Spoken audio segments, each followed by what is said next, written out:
જય માતાજી મિત્રો, આપણે આવી ગયા છીએ અશ્વિની કુમાર, જ્યાં સૂર્યપુત્ર કરણ એટલે કે મહાભારતની અંદર રાજા કરણ થઈ ગયા છે. એનો જે અગ્નિ સંસ્કાર આપેલો છે એ જગ્યા છે. આ તાપીના કાંઠે આવેલું મંદિર છે. આ તમે પાછળ હનુમાનજીની મૂર્તિ જોઈ શકો છો. આ બહુ મોટી હનુમાનજીની પ્રતિમા છે, જોઈ શકો છો તમે. અને આ નાની પ્રતિમા આવું છે. આ બહુ જોવા જેવું સ્થળ છે.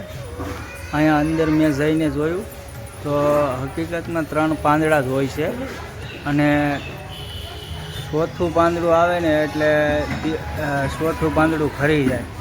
ત્યાં અંદર વિડીયો ઉતારવાનું અલાઉડ નથી, એટલે અહીંયા બહારથી જ હું તમને બતાવી દઉં છું. અને અહીંયા સરસ મજાની ગૌશાળા છે. આવીને તમે કાંઈ પણ દાન પુણ્ય પણ કરી શકો છો. તો ખાસ કરીને આ જગ્યાની વિઝિટ લેજો. મહાભારતની અંદર જે રાજા કરણ થઈ ગયા છે, સૂર્યપુત્ર કરણ કહેવાય.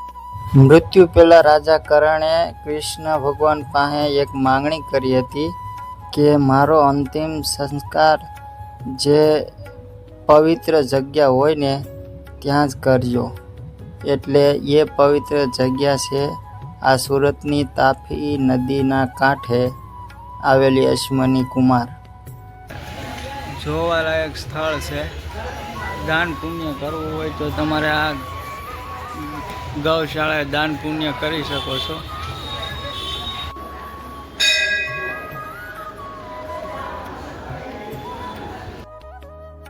આ છે 5 પાંડવો અને રાજા કરણની પ્રતિમા, તમે જોઈ શકો છો.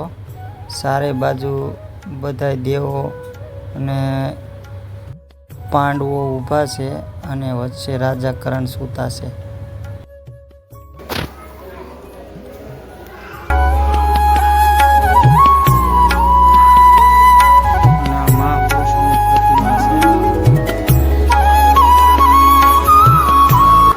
આ છે મંદિરનો દરવાજો. ચારધામ મંદિર એવું લખેલું છે ઉપર. 3 પાનનો વડલો છે અંદર. મેં તો મારી નદી આંખે જોયું, પણ હવે અંદર વિડીયો ઉતારવાની નોટ અલાઉડ છે, એટલે વિડીયો ઉતારવા નથી દેતા. પણ થોડોક વિડીયો ઉતારી લીધો છે, એટલે હું તમને બતાવી તો ખરો. તો જોજો ને આ જગ્યાનો ખાસ કરીને વિઝિટ લેજો, કારણ કે બહુ જોવા જેવી જગ્યા છે. મહાભારતની અંદર જે રાજા કરણ થઈ ગયા છે ને, સૂર્યપુત્ર કરણ, એને અહીંયા અગ્નિ સંસ્કાર આપેલો છે.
મિત્રો, આવા અવનવા વિડીયો જોવા માટે અમારી ચેનલને સબસ્ક્રાઈબ જરૂરથી કરી લેજો, જેથી કરીને સૌથી પહેલાં અમારા વિડીયો તમને મળતા રહે.